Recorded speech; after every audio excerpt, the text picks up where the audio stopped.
Hi friends, welcome to our channel. இன்றைக்கி என்ன recipe பார்க்க போகிறோம்னா டிஃபனுக்கான சிக்கன் குழம்பு எப்படி செய்கிறது பார்க்கலாம் வாங்க.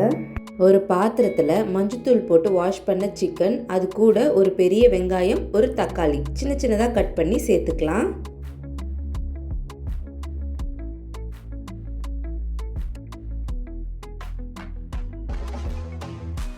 காரத்துக்காக குழம்பு மிளகாய்த்தூள் சேர்த்துக்கலாம். இன்றைக்கி நாங்கள் 4 ஸ்பூன் சேர்த்துருக்கோம். உங்களோட மிளகாய்த்தூள் எந்த அளவுக்கு காரமோ அதுக்கு தகுந்த மாதிரி நீங்கள் ஆட் பண்ணிக்கலாம். இப்போ தேவையான அளவு உப்பு சேர்த்துட்டு சிக்கன் வேகிறதுக்கான தண்ணி சேர்த்து கலந்து கேஸில் வச்சிடலாம். ஒரு 10 மினிட்ஸ் அப்படியே தட்டு போட்டு மூடிட்டு ஹை ஃப்ளேமில் வச்சிடலாம்.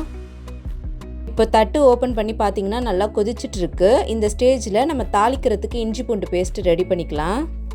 இப்போ இஞ்சி பூண்டு பேஸ்ட்டு அரைக்கிறதுக்கு இஞ்சி, பூண்டு, சோம்பு, பட்டை, கிராம்பு, அதுக்கப்புறமா மிளகு கொஞ்சம், சீரகம் கொஞ்சம் எல்லாத்தையும் சேர்த்து தண்ணி விடாமல் கொரப்பாக அரைச்சிக்கலாம்.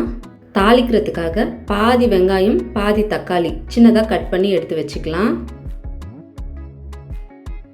ஒரு கடாயில் தேவையான அளவு எண்ணெய் ஊற்றிக்கிட்டு சூடானதும் கடுகு போட்டுக்கோங்க. கடுகு பொரிஞ்சதும் வெங்காயம் சேர்த்து நல்லா வதக்கிக்கலாம்.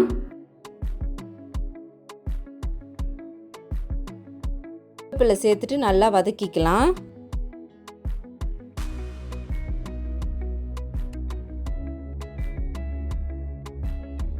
வெங்காயம் நல்லாவே வதங்கிடுச்சு. இப்போ நம்ம அரைச்சி வச்ச இஞ்சி பூண்டு பேஸ்ட்டை சேர்த்துக்கலாம். இஞ்சி பூண்டு பேஸ்ட் போட்டதும் நல்லா வதக்கிக்கோங்க, இல்லாட்டி கடாயிலேயே ஒட்டிக்கும். பச்சை வாசனை போன அப்புறமா தக்காளி சேர்த்துக்கலாம். தக்காளி சீக்கிரமாக வதங்குறதுக்கு கொஞ்சமாக சால்ட்டு சேர்த்து வதக்கிக்கலாம்.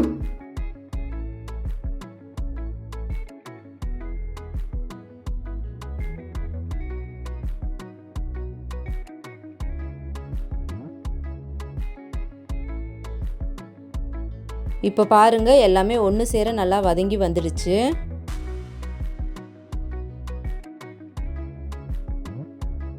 இப்போ இந்த தாளிப்பை எடுத்து கொதிக்கிற குழம்புல போட்டு நல்லா கலந்து விட்டுக்கலாம்.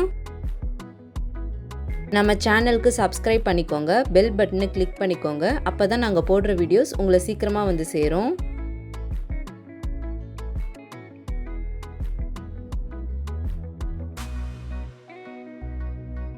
குழம்பு நல்லாவே கொதிச்சிடுச்சு. இப்போ நம்ம கொத்தமல்லி சேர்த்து இறக்கிக்கலாம். சூப்பரான சிக்கன் குழம்பு ரெடி ஆகிடுச்சு. இதை இட்லி, தோசை, சப்பாத்தி கூடலாம் கூட வச்சு சாப்பிடலாம். நல்லா டேஸ்ட்டாக இருக்கும். இன்றைக்கி நாங்கள் சுட சுட இட்லியும் சிக்கன் குழம்பும் வச்சு சாப்பிட்றோம். கண்டிப்பாக நீங்களும் ட்ரை பண்ணி பாருங்கள். தேங்க்யூ, பாய்.